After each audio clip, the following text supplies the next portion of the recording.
new world currency. The New World Order. Those are the roots of trouble.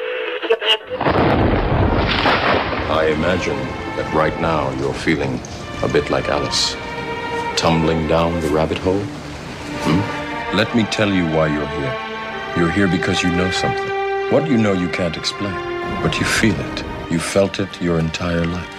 That there's something wrong with the world. You don't know what it is, but it's there, like a splinter in your mind, driving you mad.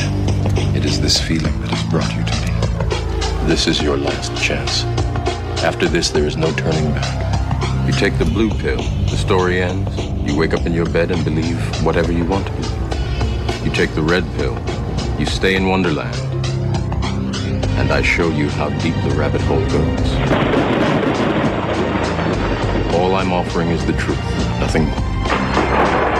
For we are opposed around the world by a monolithic and ruthless conspiracy that relies primarily on covert means for expanding its sphere of influence, on infiltration instead of invasion, on subversion instead of elections, on intimidation instead of free choice, on guerrillas by night instead of armies by day. It is a system which has conscripted vast human and material resources into the building of a tightly knit, highly efficient machine that combines military, diplomatic, intelligence, economic, scientific, and political operations. Its preparations are concealed, not published. Its mistakes are buried, not headlined. Its dissenters are silenced, not praised. No expenditure is questioned, no rumor is printed, no secret is revealed. But I am asking your help in the tremendous task of informing and alerting the American people. And now, welcome to another episode of Down the Rabbit Hole. Here's your host from federaljack.com. It's Popeye. Hello, ladies and gentlemen. Welcome to tonight's episode. Forgive me, I have new lips. I just rented them. Yeah, I don't have the rim shot ready. Anyway, welcome to tonight's broadcast. It is January 23rd, 2013. Another live edition of Down the Rabbit Hole.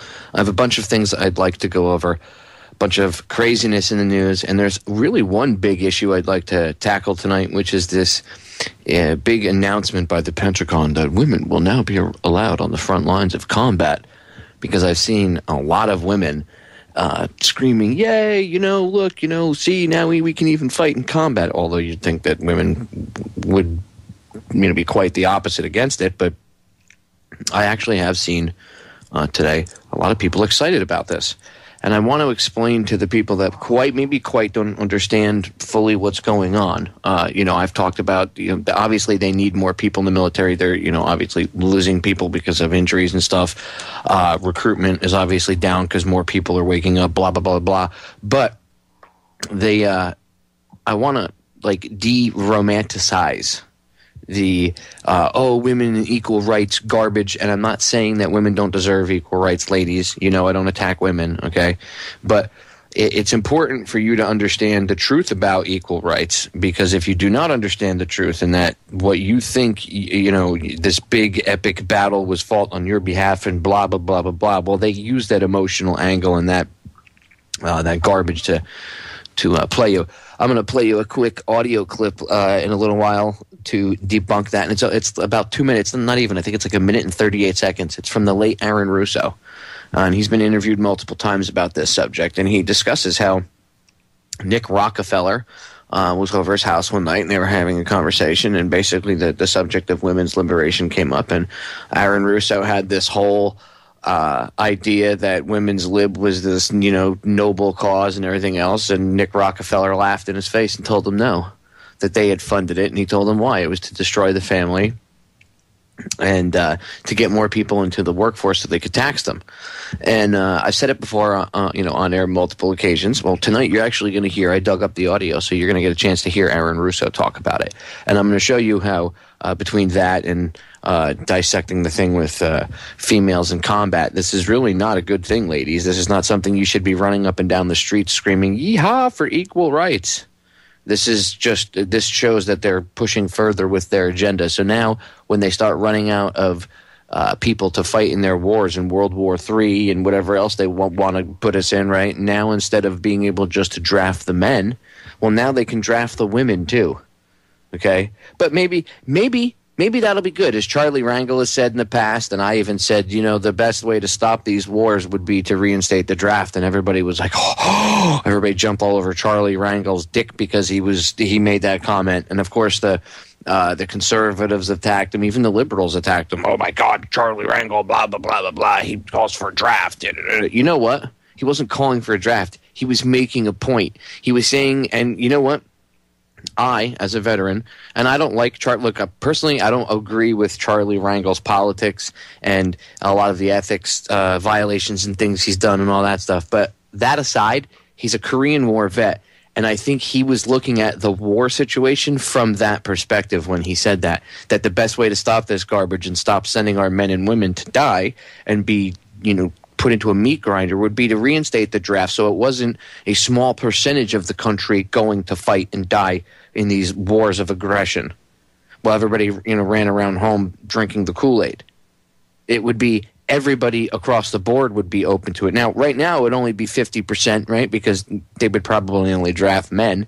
Well, not after this historic, and I'm doing air quotes, this historic day where now women are going to be drafted into the military if we have World War III. Ladies, no offense, but you shouldn't be on the front lines. There's numerous reasons why you shouldn't be on the front lines. I'm not picking on you. I'm not being sexist when I say that, but it's bad, okay? I don't even think, honestly, I have my own thoughts about women being intermingled with men in the military. People are going to say that's sexist, but I've seen the raise of the height of rapes in the military. Okay, right now it's not a good idea. I'm telling you, you put these women in frontline combat situations, it's going to make the sexual assault problem even worse.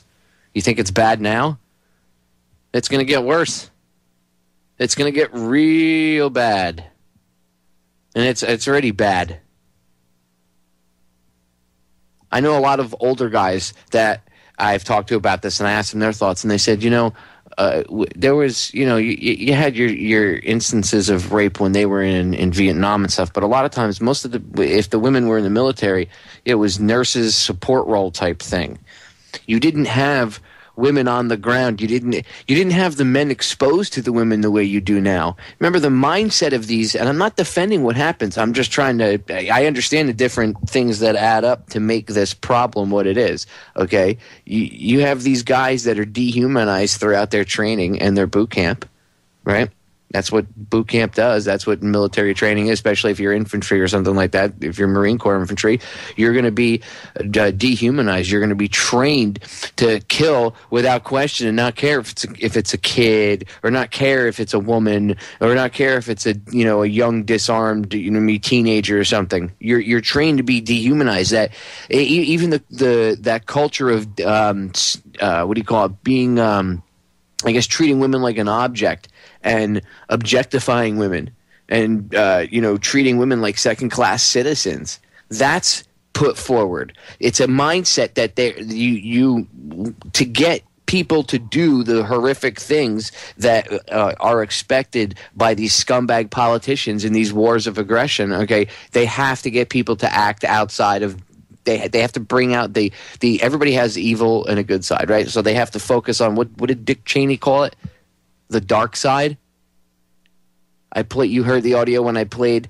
Go back and listen to my show on PFC John Needham. It was around November of 2011, I think it was. And just look up on on the Federal Jack channel. I have the story up there, PFC John Needham, or look it up in the archive section. You'll see it. And listen to what Cheney said he said when we were getting into the Iraq War and this whole BS war and terror, we're going to have to embrace the dark side. Well, when you embrace that dark side, right, now you add women into the mix. This is just going to be worse. And then now you're going to have problems where it's just going to create a myriad of different problems. And you have to remember, again, there is this in the military, there is a large, pervasive culture of looking down on women for lack of a better way to put it. I don't know how else to put it. And I'm not being a dick when I say that, ladies. And it's not a lie either. It's the truth. I mean, they're not every branch of the military.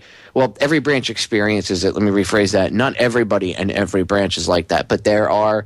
It is this like subculture that's pumped into people's heads. I mean, female Marines. You heard the one female Marine, the testimony from her. She was told, they were told right off the bat by their female drill instructors that they were second-class citizens. So the dehumanization and everything is drilled into people. Now you're going to put them together in a I don't know. I'm going to have to get Ryan's take on it, see how he feels about it, because I just think it's a bad idea. More destruction of the family, the breakup of the unit, everything they want. We'll be right back. We are back, ladies and gentlemen. I find it funny. Piers Morgan is sick. He's got the flu. Like a week and a half ago, not even 2 weeks ago, right? He was taking a flu shot on TV in his studio, for the cameras. I'm a man, I'll get my flu shot. I'm part of the get your flu shot propaganda machine. And now he's got the flu. Well done. So does that mean that the flu shot doesn't work and doesn't protect you from the flu? Or does that mean that the flu shot actually gets you sick and makes you sick and then probably could actually have harm and harmful products inside of it? Maybe we should look into that, huh? Nah. People will just say, oh, well, I got sick after I got the flu shot, but I was told that was a side effect. But aren't you getting the shot so you don't get the flu? No, I'm getting the shot so I don't get the flu as bad as I could. But then you get the shot and you get sicker than you've probably ever been sick in your life. I have to tell you right now, I got the flu shot twice in my life. Twice. Once, when I was 19, and I was a volunteer firefighter. They were offering them for free to the police and to the firefighters in the town. And, I didn't know. And my mother was like, hey, you've never gotten it. You've gotten the flu. You should try it. See what happens. I said, yeah, well. And she had said to me, I'm not going to get them because her being her, I've gotten sick from them in the past. But if you want, try it. If not, don't go for it. It's up to you. My mother was pretty cool like that. She never forced me to do stuff like that. So I said, screw it, I'll go, right? It's free. It's good for the first responders. They're looking out for me. This is in the 90s. So I took the shot, and I have to tell you, I thought death had visited me because within, 18 hours, I got so sick that I have never been sick like this ever in my life. I felt it in the tips of my toes, in the bone. Okay, that's how deep I felt that I couldn't move. Breathing hurt. Just blinking sucked. I couldn't do anything, right? So I was like, well, I'm never getting a flu shot again. Then I went to boot camp. And they line you up like cattle, and they have all these corpsmen who are a bunch of idiots, and they're willing to do this. But, of course, they're just doing their jobs. I'm sure if they looked at it in retrospect, they'd realize what it was. But, hindsight's 20/20. But they have you lined up like cattle, and they have pneumatic needles. So as you're going down the line, they're poom, poom, poom, poom, poom, poom, poom, and you're getting injected with this crap. And it's everything, yellow fever, measles, mumps, whatever else, the flu shot. They probably put some experimental crap in there. They didn't get you with the anthrax vaccine until you got to your unit. And then I don't know how they do it now, but this is 10 years ago. And then they hit us with the anthrax vaccine once we got to the units. Although I was clever, I did not get my anthrax vaccine. I avoided that like the plague because the other vaccines I'd gotten in boot camp, as I said before, ended up causing me problems. I ended up getting nerve damage. I had Bell's palsy for a month and a half, and I had kind of figured out what it was from, even though they kept denying it. They told me it was from dental work, and I was like, sure. Right. And when I went back and I researched it and I talked to the ENT, he said that they would probably say that, but that there were links to, at the time, different things, and people thought it was vaccines, and then researching it years later, that's one of the things, the adjunctive in there, the squalene, it can cause neurological damage and other problems. So Anyway, I don't trust vaccines, so I've stayed clear of them ever since. Every type you could possibly. I don't care. They could tell me that they're going to give me a vaccine to shoot gold out of my fingertips, and I would tell them to stick it up their ass. I don't care. To quote Michael Badnarik, you bring your needle and I'll bring my 45 and we'll see which one makes a bigger hole. There is no way you're sticking me with a needle. So I just thought it was funny that here you have Piers going on CNN, live in my studio. I'm part of the flu propaganda. And I'm sure one of the listeners can find it. Find the video. It's out there. I saw it a week and a half, 2 weeks ago. Just go look for it and see if you guys can find the video and email it to me. Contact DTRH@yahoo.com. The full word, contact DTRH@yahoo.com. And email me the video. Like you guys can hear, even Snoring Dog in the background thinks that it's funny too, right? Snoring Dog. So he goes on TV, gets the flu shot, and a week and a half later, I'm sick, I've got the flu. Piers, I thought the flu shot prevented it. No, the flu shot doesn't prevent you getting sick. In fact, people have been getting not only sick this year from the flu shot, but they've been getting, they've been dying. I shouldn't say getting dead. That's kind of not grammatically correct. They've been dying. A little girl, I think, right? 16 was one of the last ones that died. She got the flu shot, and then within a week and a half, 2 weeks, within a few days she was in the hospital, and then within 2 weeks, 2.5 weeks, she died. And I don't remember all the complications, but she ended up dying, due to whatever from the flu shot. But no, I'm a conspiracy theorist because I tell you not to get that crap. I'm going to tell you what, don't get the flu shot. It's got not only garbage in it, like the squalene and all that other crap, but guess what else it has in it? The H1N1 vaccine. Now, would you go get that? If I said to you, because I've said this to people before, I said to my father, he was a testing ground, I said, Dad, don't get that H1N1 crap. And he was like, oh, I wouldn't get that. I saw that. That's so fake. All that garbage in there, probably that screwed people up. I'm just going to get the regular flu shot. I said, well, then you're getting the H1N1 shot because this year's flu shot, it's included in it. Now you don't have the choice whether or not to get it. You see what happens when you execute your power of choice? You say, you know what? I'm not going to get the H1N1 shot like you did last year. A lot of you did, right? I'm not going to, or in the years before, I'm not going to get the H1N1 shot. It's all crap, blah, blah, blah, blah, blah. So now they just incorporate it into the flu shot. Now you don't have the choice. And a lot of people don't realize that. Look at my father. Well-intentioned.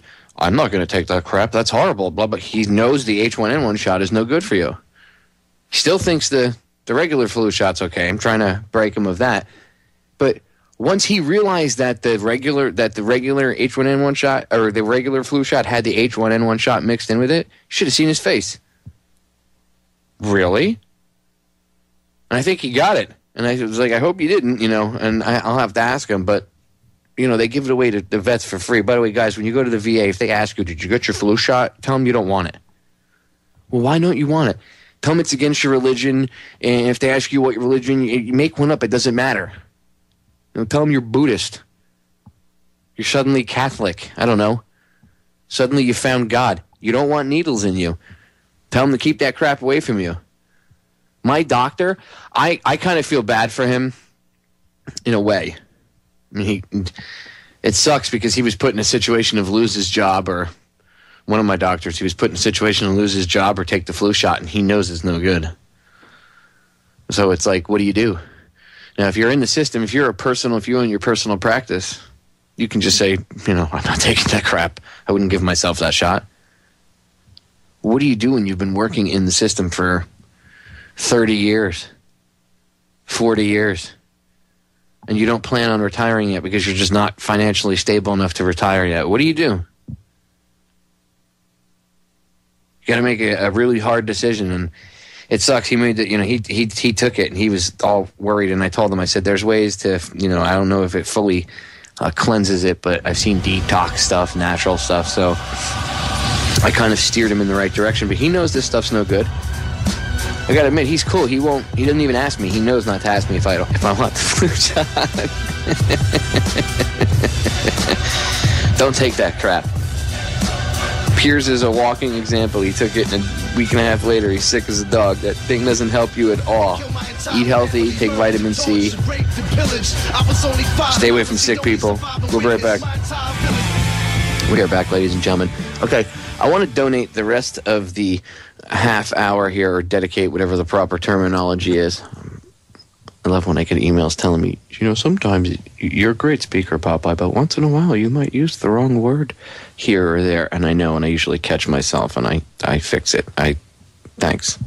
I try to stay on top of it. I know. I try to school myself. I'm even trying to change my lexicon, the terms I use, as I've said before, and I often try to tell you, and say, look, we need to change the way we all speak and the way we use the words and the context we use them. I catch myself too. Once in a while, I'll catch myself. Even on air, I'll do it. It took me a long time to stop saying the word Indian and say, get myself used to saying native people or native whatever. I just say native people. It's easier. But it took me a long time to stop saying that word Indian. It's like anything like that. It takes a while. You have to focus on it. It's like anything else. You have to actually make a mental note, and after you do it a couple times, then it gets set into play. But anyway, there's a few things I want to go over. So they all lead to what I was talking about with women in combat, but and the destruction of the family. But before I get to that, I want to bring up an article that kind of buttresses up against that. Remember, I was saying that there's this huge, this push to I don't want to say desensitize, but I guess dehumanize women as like an object in the military culture. Well, it's kind of that way in the civilian society too. Okay, there's a great article by The American Dream. It's over at the endoftheamericandream.com. I'll post a blurb with a link back to the whole thing over there. So you guys can have an easy spot to go, find it, and then you can just click from the link there. But the title is 25 Signs American Women Are Being Destroyed by the Sexual Revolution and Our Promiscuous Culture. And it starts to go through, number one, there are 19 million new STD infections in the United States every single year. Approximately half of them happen to young people in the 15 to 24-year-old age bracket. That's astounding. Well, that's not a lot, Popeye. Yes, it is a lot. We only have 300 million, maybe a little over 300 million people in this country. That's a disturbing number of people getting sexually transmitted diseases each year. And whether or not they can be cured and taken care of, some of them I'm sure can't be. And it's, what did it say? At least approximately half of them are young people, 15 to 24. Don't you think that's going to affect some of those kids, their ability to procreate and have children too? So, again, you can see how that can destroy the family, right? Because what guy wants to marry a woman who can't have kids? So at least that's the old way of thinking, I know. But, you have that idea of if a guy wants to create that household with a wife and kids and, oh, my God, she's destroyed. And they create that stigma in the woman's head too. You see? Women's lib is not what you think it is, but we'll get to that. Anyway, let's see. Number 2, it costs the U.S. healthcare system approximately, wow, what is that? 17 trillion? No. Yeah. Maybe 17 billion every year, every single year to treat sexually transmitted diseases. I have to look into that number. That might be kind of high, but all right. Even if, I guess maybe as a whole, if you add up all the different private insurance, I guess all the access to everything they could get their hands on. Maybe that's right. I guess with complications too, that's a lot of money.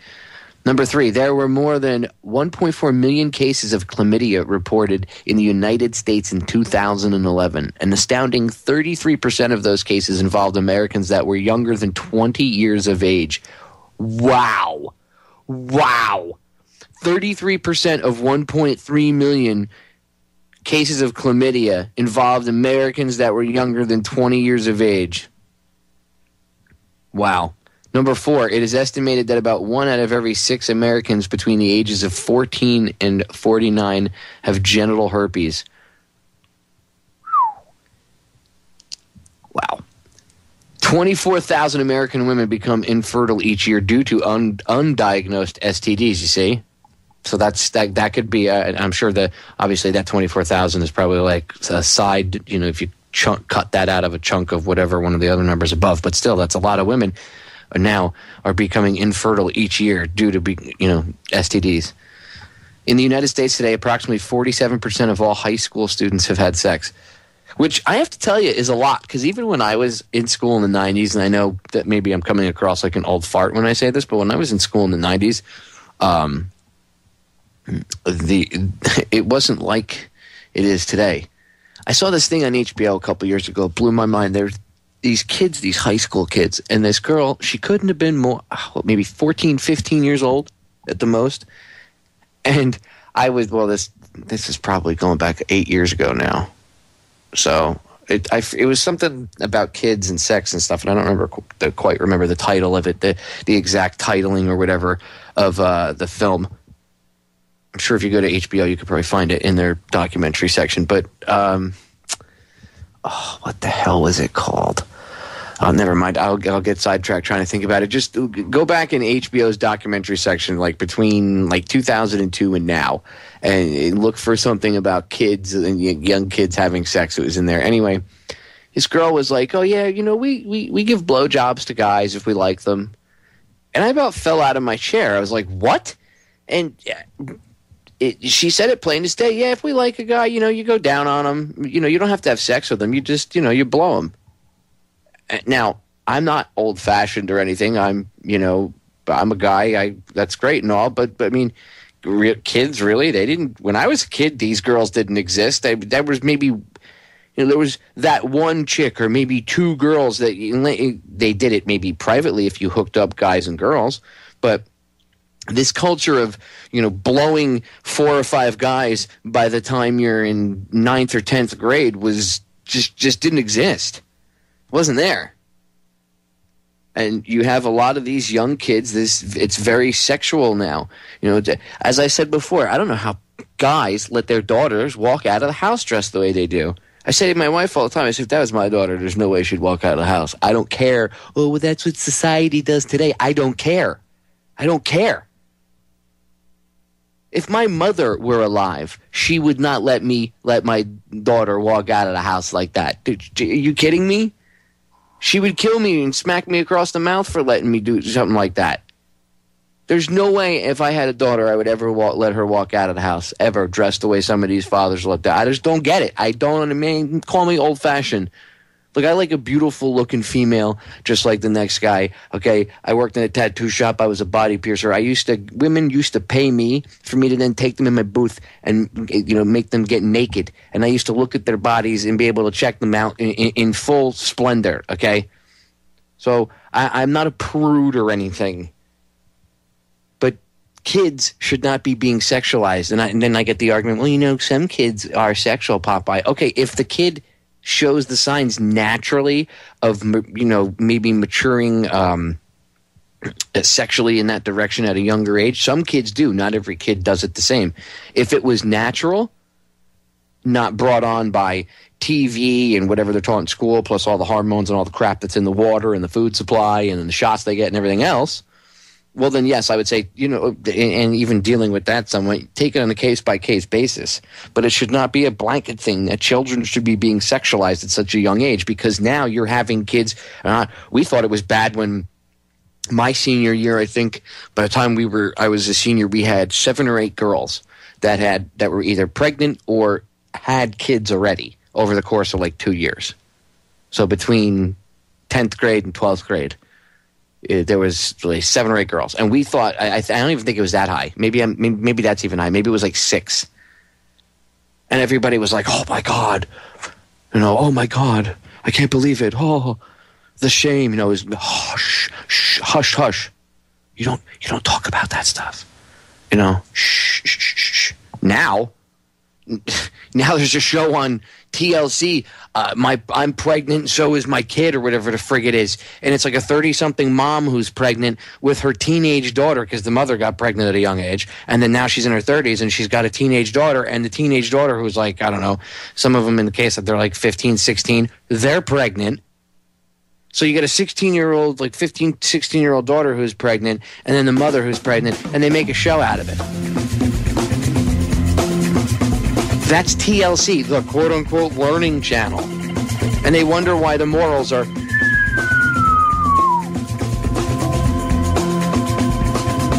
This isn't about women's equal rights. Come on, ladies. Have some self-respect. We'll be right back. By the way, guys like a woman with self-respect. I know I do. We are back, ladies and gentlemen.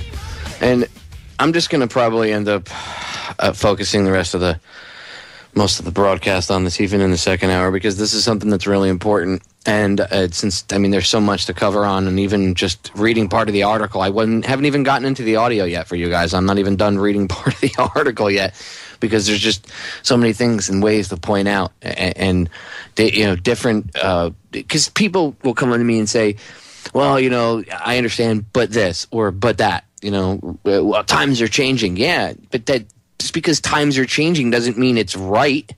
I mean, times could change where we start throwing people in ovens again. Would that make it the proper thing to do? No. Times could change where it becomes popular to jump off of the top of the Empire State Building or the side of the Grand Canyon, with no parachute and just free for all until you. Would that make that correct? Would that make that something maybe we should all be doing? No. Let's not go along with what society is doing. That doesn't generally mean something positive just because society is doing it. Sometimes that's actually an indicator of a problem more often than not. All right, so let's roll through a couple of these. Let's roll up the list here. Let's see. Today, an all-time low, 44.2% of all Americans between the ages of 25 and 34 are married. So only 44.2% of all Americans between the ages of 25 and 34 are married. That's number 12. And that is a pretty astounding number. And people go, well, that they're young and, different age and blah, blah, blah. No, still people usually get married by their mid to late 20s. And now that I've noticed I know a lot of people that are single, or they got married younger and then they ended up getting divorced and now they're not getting married again and they don't want to have kids. So then there's more kids out of the gene pool, out of the whole count. Remember, you're being told that on a global scale, humans, there's too many of us. See, this thing goes off in too many directions. All right, anyway, back to the destruction of the women and of the family, and how feminism and equal rights is not what you guys think it is. And this is not because I want to oppress women. Oh, any woman that's ever met me, heard me speak or talk to me knows that's not what I'm about. My wife could come on and attest to that. That's the farthest thing from the fact. In fact, one of the things that attracted me to my wife and made me fall in love with her was because she has a mouth on her and she can stand up for herself and she's not afraid to do so. And she's a tough chick. And it's one of the things I fell in love with her about, because I was just like, oh my God, she can defend herself. Yay. Because I got tired of being around women that were needy, and that played into this paradigm of, oh, I need a man to protect me, but I want to have equal rights at the same time, and all this other garbage. My wife understands. Like, I give her free, and I don't step on her and try to squish her and control her and any of that crap. And that's one of the things that I appreciate about her. So I'm all about women being free, and I'm not an oppressive dick, but I think everybody should have access to the truth and know that women like Gloria Steinem were CIA sellouts, okay? The CIA funded Miss Magazine. Go look it up. Gloria Steinem admits it. So she's not who she says she is. This wasn't about you. This myth that, oh, we did it for women. No, it's just like gay rights, same thing. Gay people are being played when they think, oh, these politicians love us. Nope. You're just a political football. Notice nothing ever really gets solved. You get incremental little things here and there, but nothing ever really gets solved, does it? No. It's always a political football that gets heated up. Ooh, they use it for the value, and then they toss it back. And they pick up the next football, whatever the case may be. None of these politicians, none of the powers that shouldn't be, care about any of us. And you know what? This distinction between who should have rights, this person's rights or that person's rights, I think that's all BS. I don't think anybody should have more rights than anybody else. I say we all have the same rights. Total freedom. How about that? Total freedom. Do I believe that somebody should tell anybody who they are and who they should marry? No. It doesn't matter. I don't care what your religious beliefs are, any of that crap. I don't think you have the right to tell anybody who they should love, okay? And I don't think a law makes any difference. A law is not going to help you. The law is not going to make people accept it. A change in the way we treat each other will, all this stuff, all this garbage, all this crap that keeps us divided will become irrelevant if we just change the way we think. There are methods of control like this crap. Dressing the sexy slaves up in little bikinis to keep the guys, to keep the male slaves going. Because who doesn't like a good-looking woman in a bikini? I know I love a good-looking woman in a bikini. Can't say I don't. I notice the distractions. I get it. I understand. I'm not above it. Believe me. As I've said before, we all fall prey to this, even when we're awake to it. But this is how they control us. And then they keep us separated by, when you try to bring up topics like this, they try to bring, the straw man argument is to keep you separated. And they argue, he's a crazy conspiracy theorist, or he's got tattoos. You shouldn't listen to this guy. He's nuts. I'll bet you if I never told the listeners that I have tattoos, you'd never know, right? You wouldn't visualize somebody covered in tattoos speaking the way I do, would you? No, you wouldn't. But then you'd also be judging the book by the outside cover and not by the content inside the pages. You see how they keep us separated? You see how they play us against each other? Man, it pisses me off to no end. It really does. Because they play us off against each other like chess pieces. And I know that somewhere somebody is sitting around laughing. Ha ha ha ha. Pisses me off. I don't like being played, and I certainly don't like watching my friends, my loved ones, or anybody else for that matter. Even if I don't know you, okay, when I say I love you when I sign off at the end of the night, ladies and gentlemen, even if I've never met you, there's a lot of you I've never met that hear my broadcast and probably never will meet in person. You know what? That's cool. I still love all of you. Doesn't mean I'm in love with you. I'm sure you all understand the difference, but I have love for all of you, or else I wouldn't be doing this. I wouldn't be telling you to love one another. I know it sounds corny, but that's getting on a sidetrack solution for a minute. Because remember, hour two, I'm going to get back into the destruction of the society, or at least as I've been focusing on tonight, the female and the family in general. But that's how they keep us. They keep us separated through so many different classifications. He's black, he's white, he's red, he's man, he's woman, he's this, he's that. Women, they don't understand this. Ha, ha, ha, just guys do. And I know there's side things that, yes, that's maybe true, but you get my point. This stuff is pushed out there in the media, through culture, through music, through television, through books, magazines, internet, YouTube, whatever garbage they can possibly put out there now, streaming video, and it's all the same thing.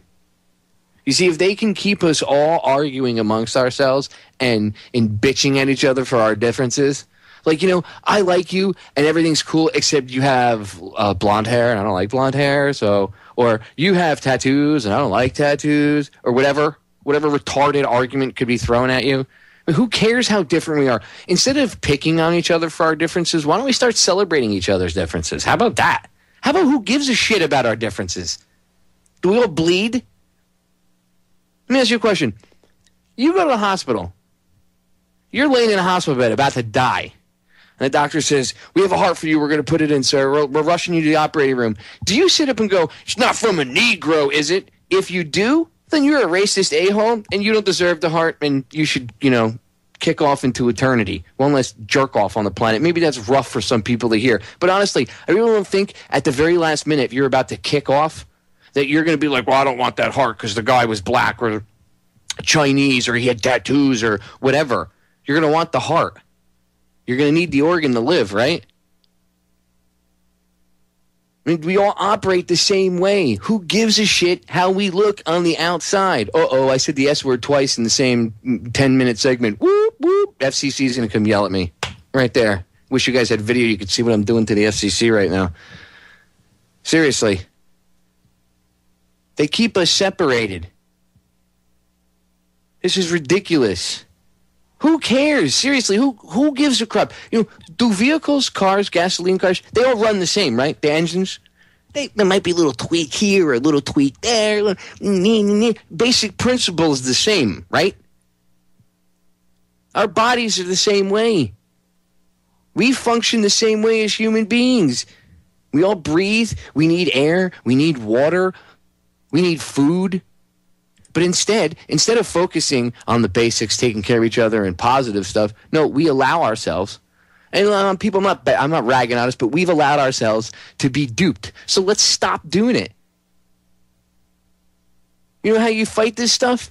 You educate yourself, and then you physically go out there and you emanate that out of you, whether it be through speaking to people and educating them or just putting it out in your personal life. Stop allowing them to separate us.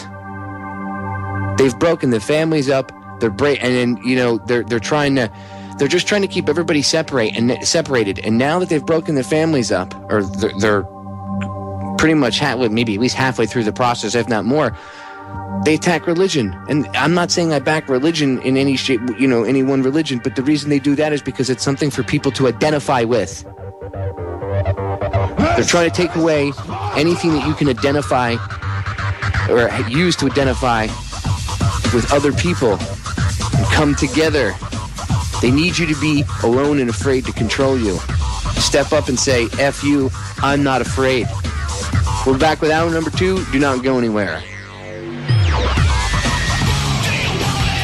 Ladies and gentlemen, we are back with hour number 2 here on tonight's live edition of Down the Rabbit Hole. I am your host, Popeye, from federaljack.com.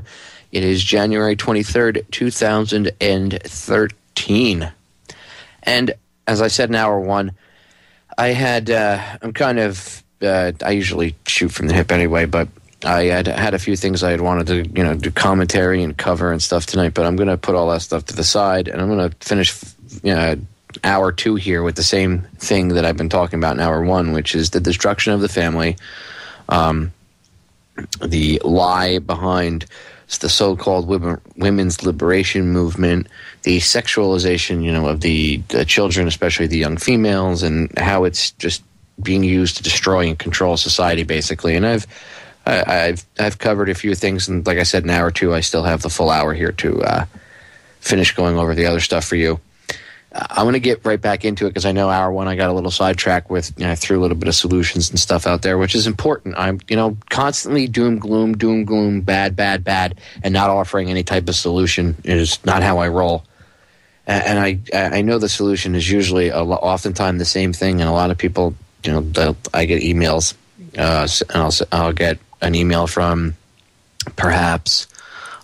It's weird because I get emails. I have 2 different emails. I have the Federal Jack email, and then I have the email that I always give out to you guys, the contact at DTRH@yahoo.com email. And when I get the contact, I'll get contact form results about stuff, and people will, they'll say, hey, your solutions, I constantly hear you say this, that, other thing about, whatever. Being positive, not just love, light, and harmony, but like applying the stuff that you talk about in a positive way to your life and trying to change things in a positive format. And I finally did it, and it worked, or whatever. I've had people email me, tell me it sounds wishy-washy or whatever. Look, it's the truth. So either way you take it, it's a solution. I'm offering it. I'm not telling you to that you have to take it. I'm not going to force you at gunpoint, but at least I'm offering the solution rather than just trying to scare the living crap out of you. Or, give you negative type information constantly. But I do want to get back into the stuff that I was talking about, which is kind of negatively toned, we'll say. But you need to know the information. So it is what it is. All right. So I was reading you the 25 signs American women are being destroyed by the sexual revolution and our promiscuous culture from the American dream.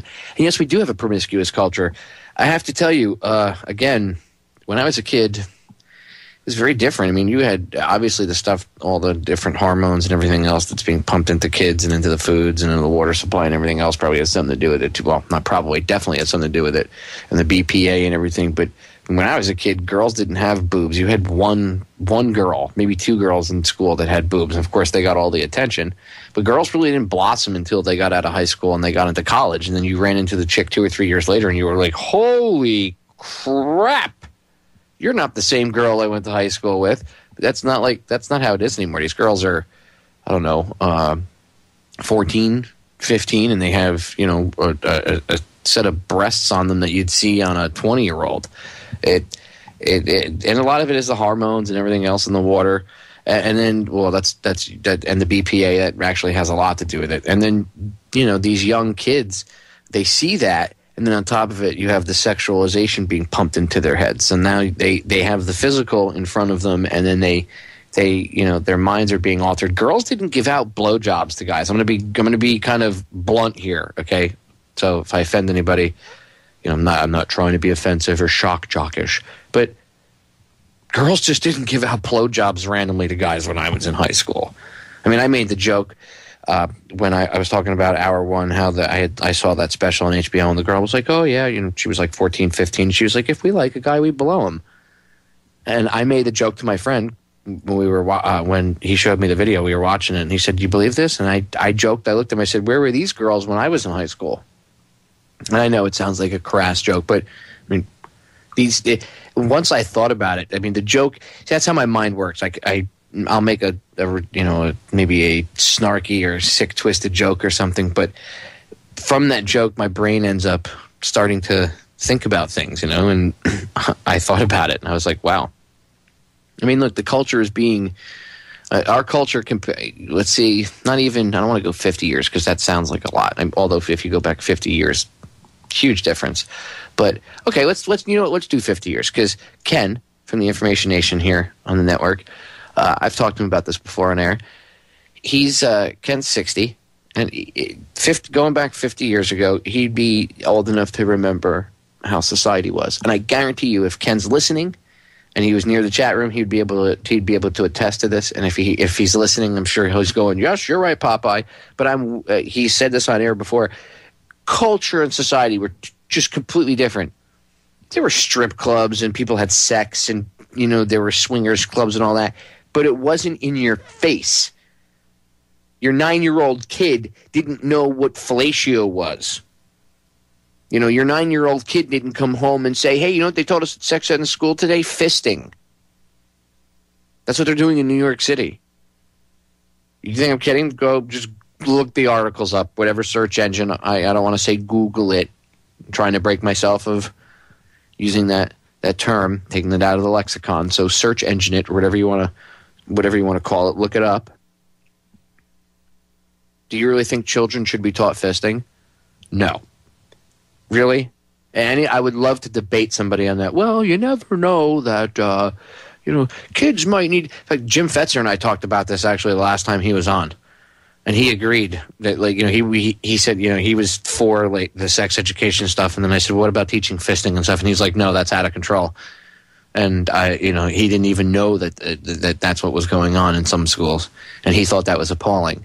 So anybody in their right frame of mind that has half a brain when it comes to looking at this does not think that kids should be taught fisting or any other type of weird sex that's maybe, well, I don't want to say weird because I'm not trying to label any other type of sex that's not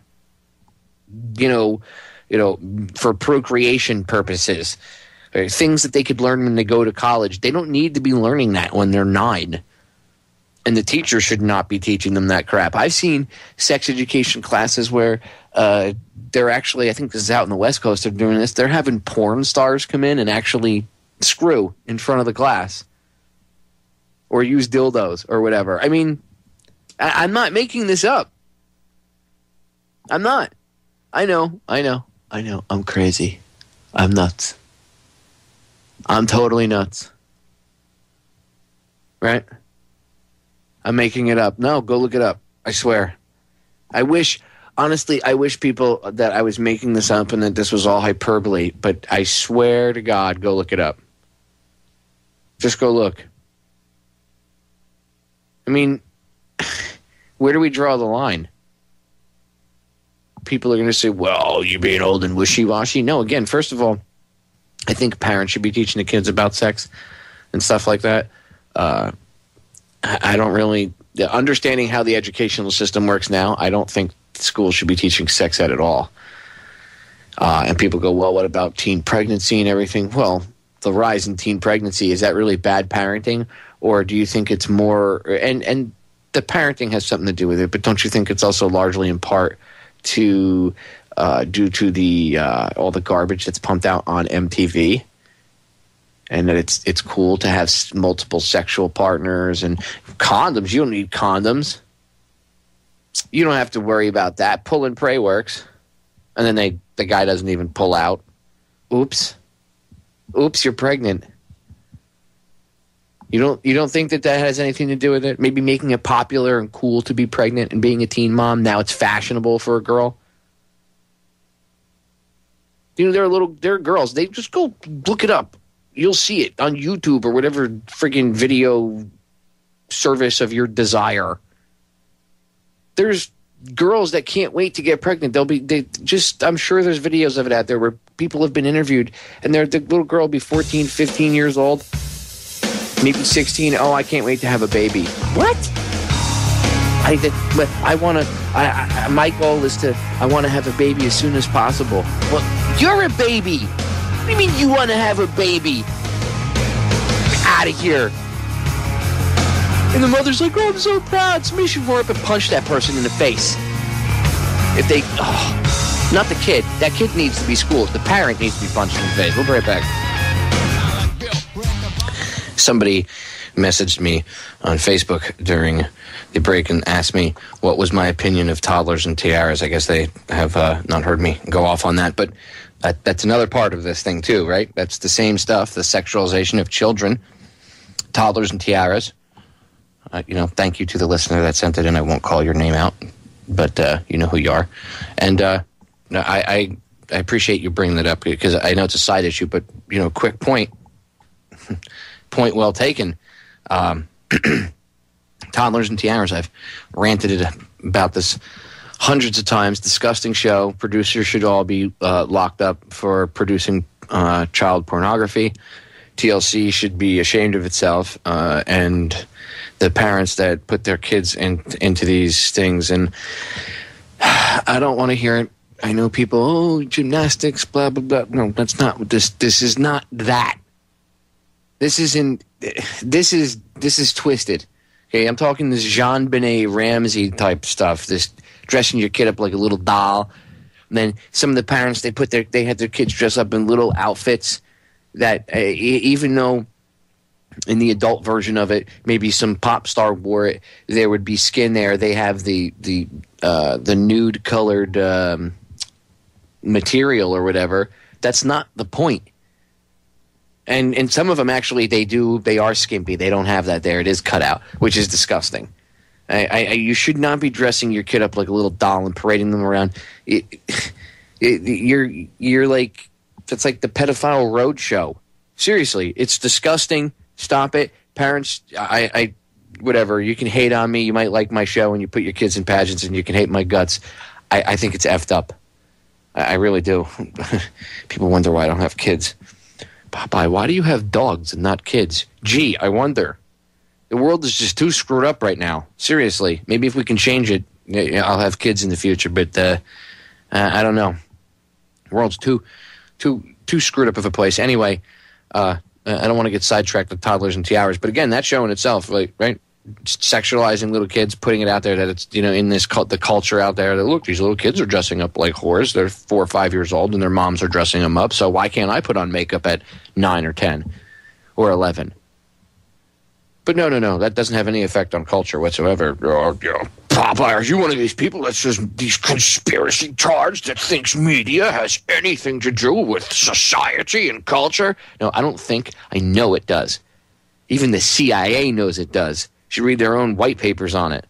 I know you don't want to hear it. All right. As promised, I want to play some of the audio for you guys that I have lined up. First, before I get into the CNN clip about the Pentagon and women in combat, because that's what we're going towards, I want to play you what I promised I would play you.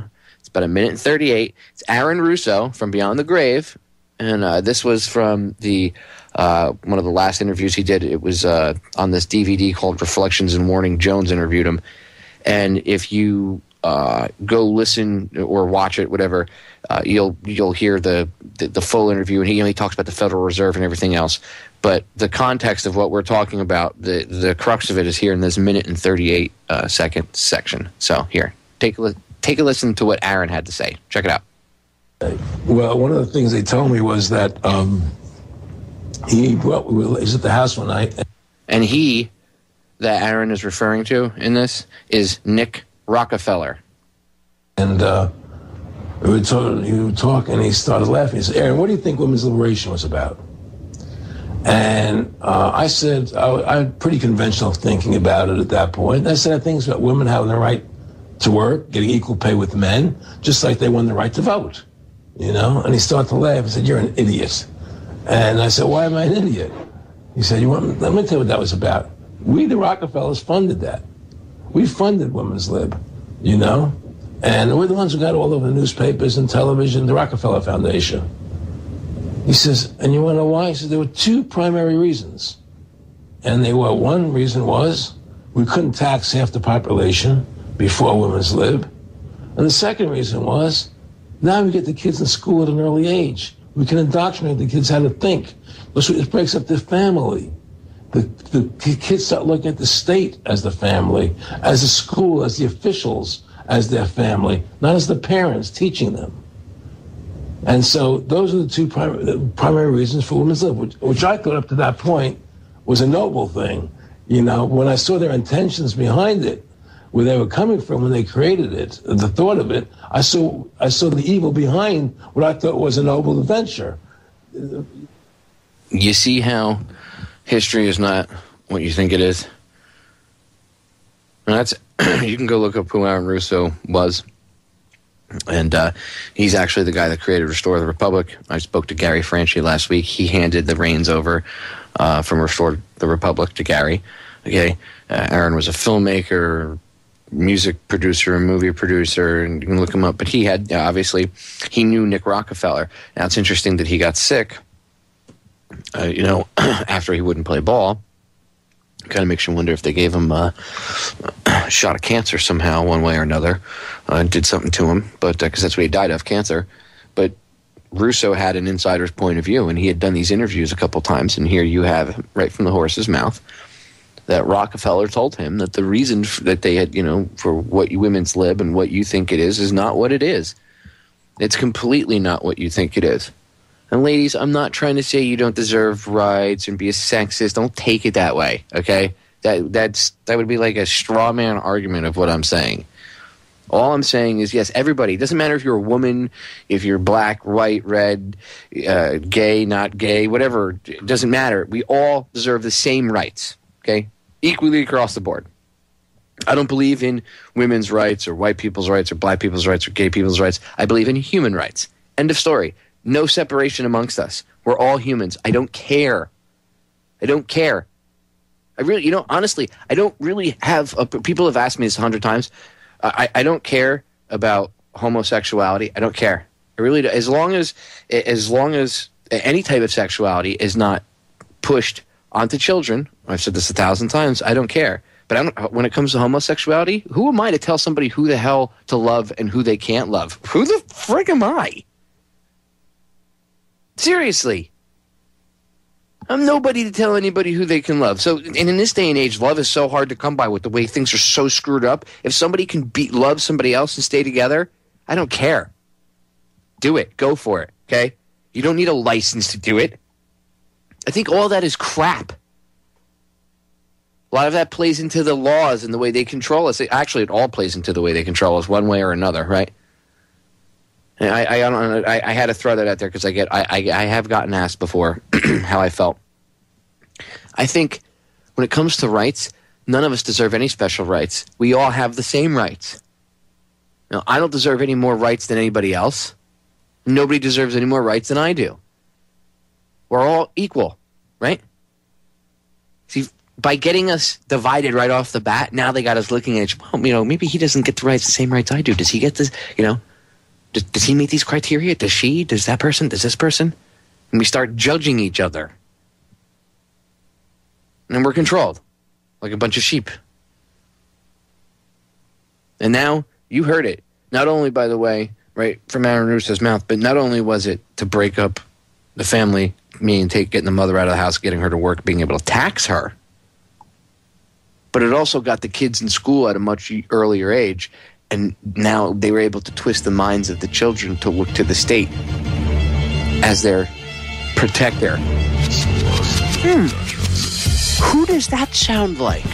Where have I heard the information about children's minds being twisted and deliberately dumbed down? Oh, that's right, Charlotte Thompson Iserby.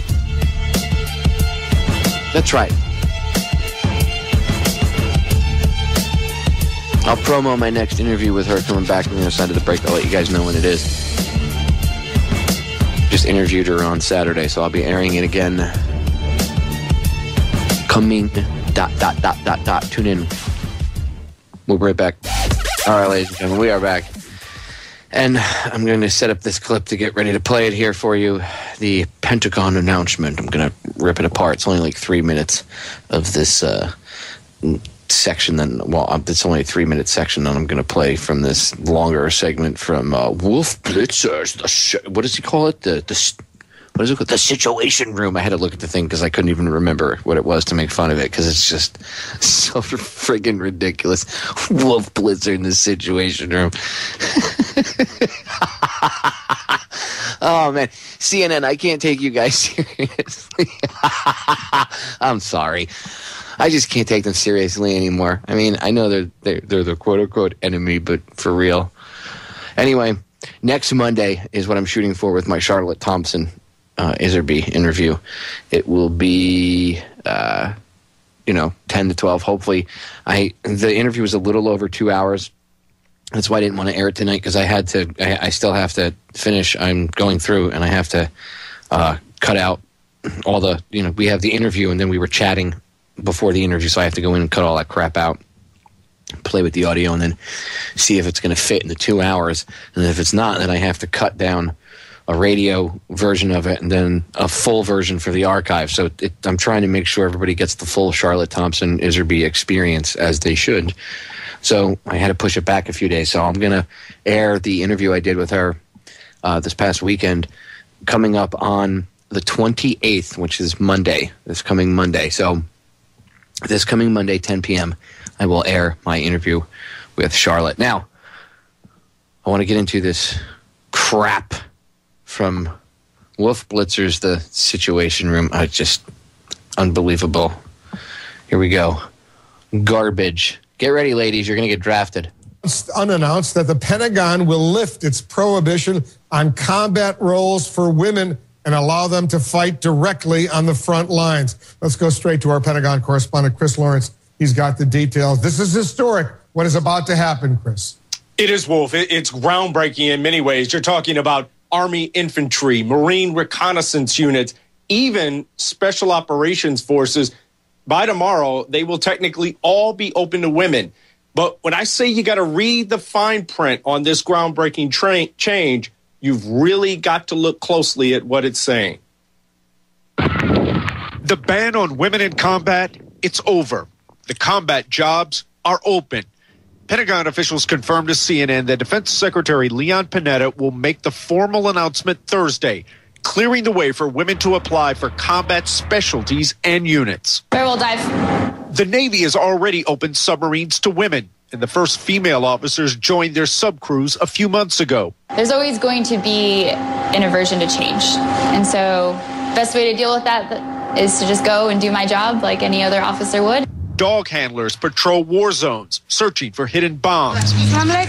And in Afghanistan, I followed a female engagement team of Marines who went into the homes of Afghan women. They're definitely a key player in getting information. But in opening the infantry, the Pentagon has left itself some wiggle room. The services will have time to assess each job and unit to see if it's feasible and how fast women could be integrated. A senior defense official says some, like special operations forces and perhaps some infantry units, can ask for exemptions to the rule. and Congress will have to be notified of each job that opens up before it can take effect. Some inside the services and on Capitol Hill say changes like this won't make ground troops more effective. To have women serving in infantry, though, could impair the mission essential task of those units. And that's been proven in study after study, just from a matter of, it's nature, upper body strength and physical movements and speed and endurance and so forth. Some of those critics point to a recent trial by the Marine Corps when they opened up the infantry officer course to women. Only a couple women even tried it, and the two didn't even make it out of the first week, so it was fairly unsuccessful. And again, when I talk about that wiggle room, that means that eventually, as they start to go through this process down the road, some of these particular units, some of these particular jobs could petition to the secretary that what they found is they just cannot open to women and still be combat effective. And at that point, it would be the secretary's decision whether to close that specialty. So this will be something that the incoming secretary, if he's confirmed, Chuck Hagel would have to deal with, or perhaps as you look even further down the road, perhaps even Chuck Hagel's successor may still be dealing with this, Wolf. So there's work to be done, but that's good reporting by you. Ugh, good. That's good reporting by you. Oh. Good cue card reading there, Wolf. Ugh. Anyway, so there's the report from the mainstream media on the subject. That's what the Pentagon is, quote, officially saying, that they're opening it up to all women. Now, I agree. I think there will be there's going to be a lot of pushback against this, and I'm sure there'll be people looking for exemptions and this and that and the other thing. People say, well, then why open it up? Why do that? Well, from right now, from what I see, it does two things. One, down the road, if there's a really big engagement and they're low on manpower, they can just when they open the draft, it's not just guys, it's women. They can, for whatever, And if people say, well, why would they train all those women to send them into combat if they knew they were going to die? Well, if they needed cannon fodder and they knew that people were going to die no matter what, who do you think they'd rather waste?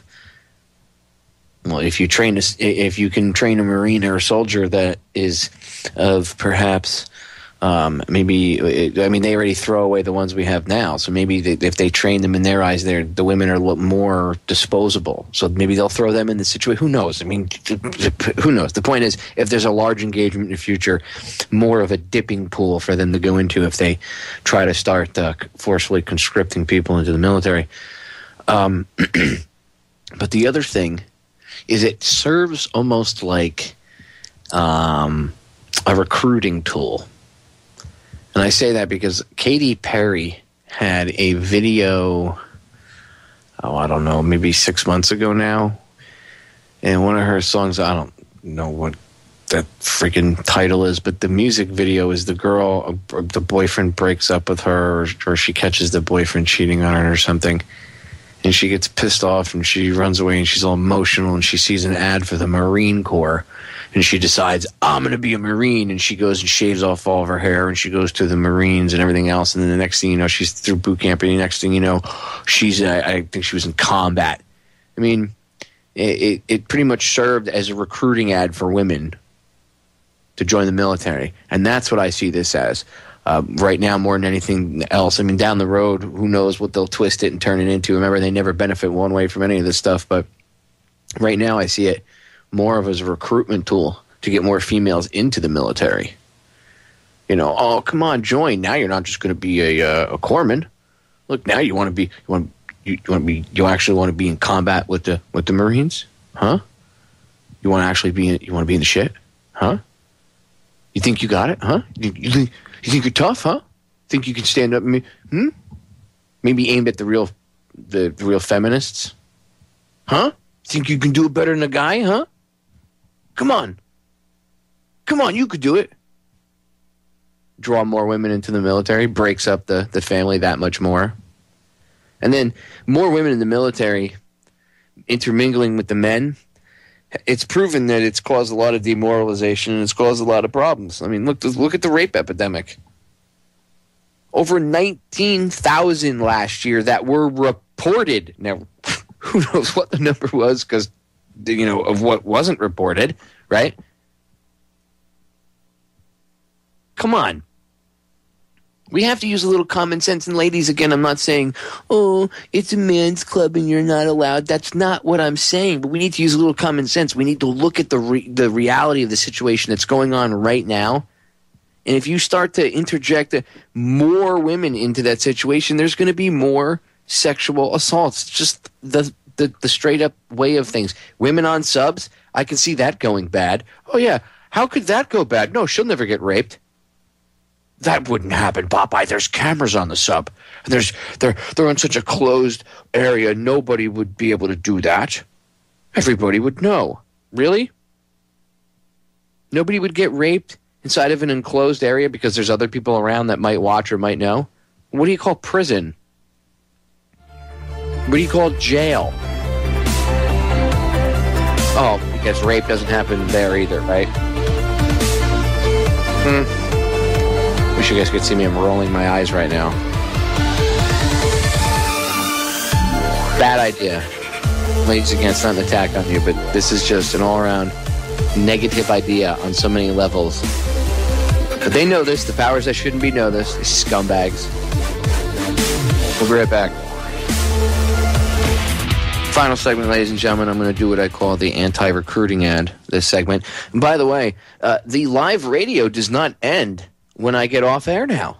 How awesome is that?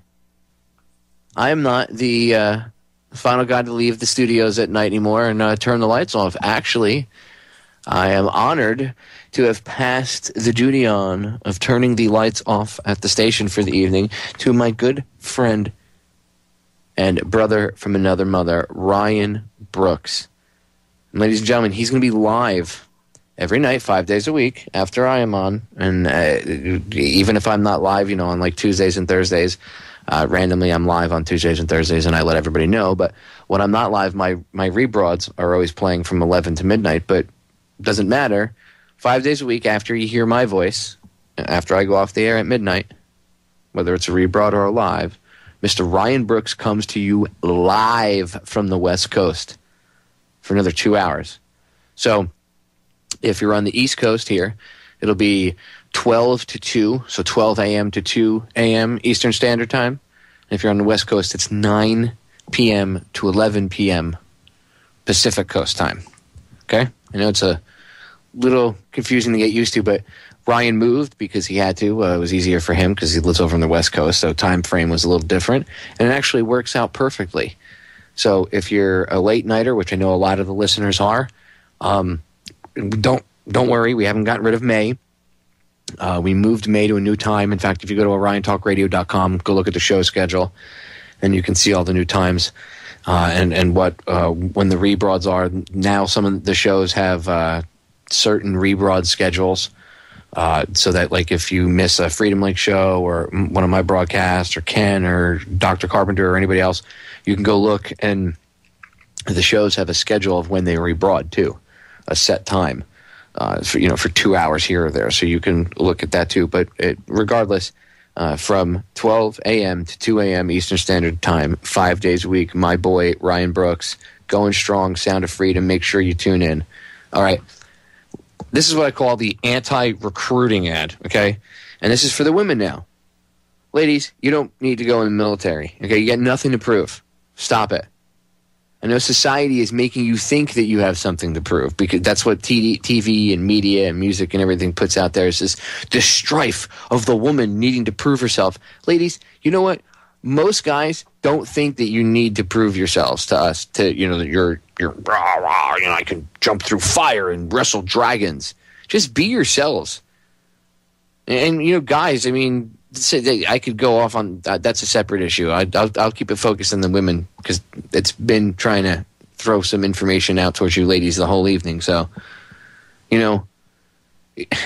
look, I can tell you what, you just be yourselves, okay?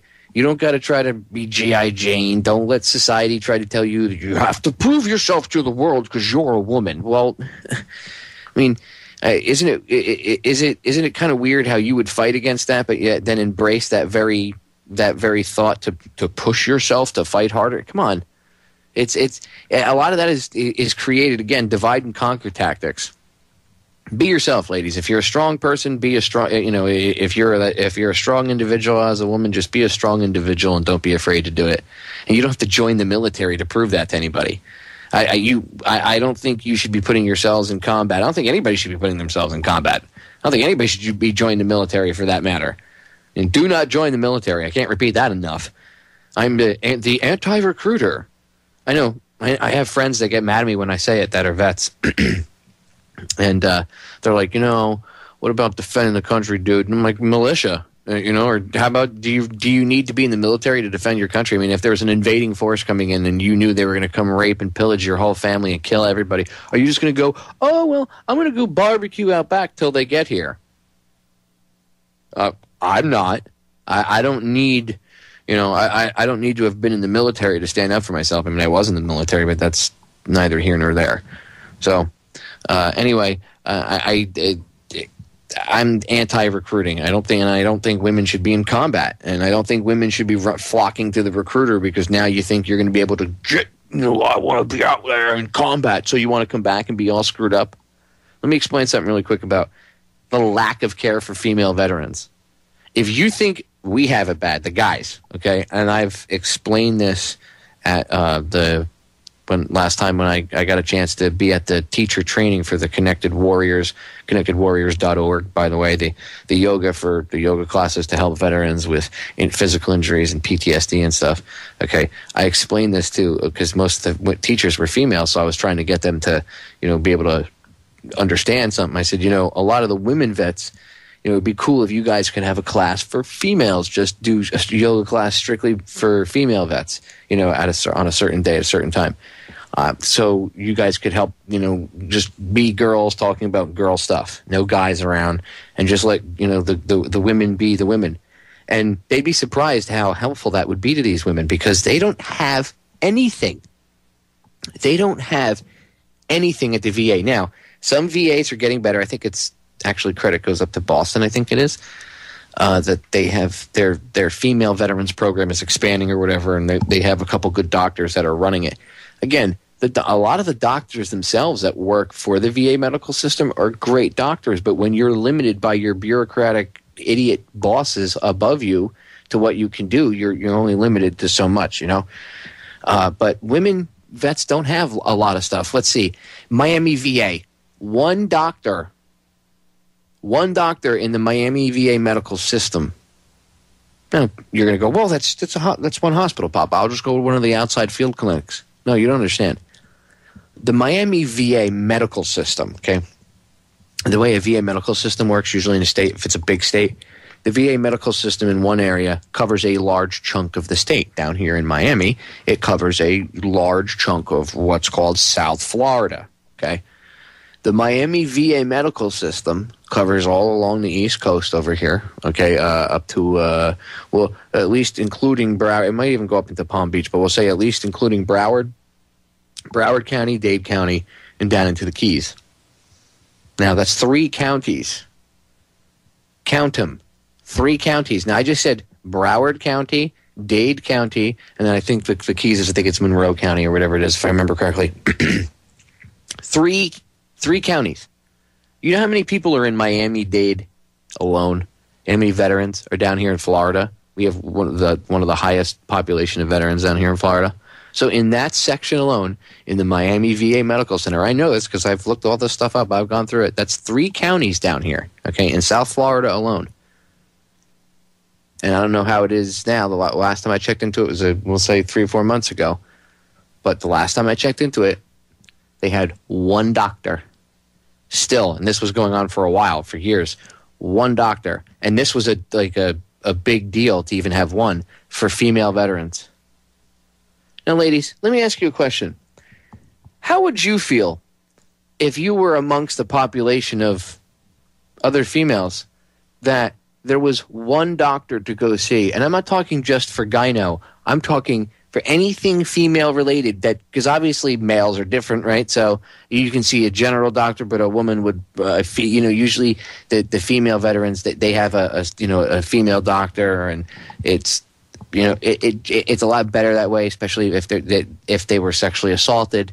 It's better. It's just better all around.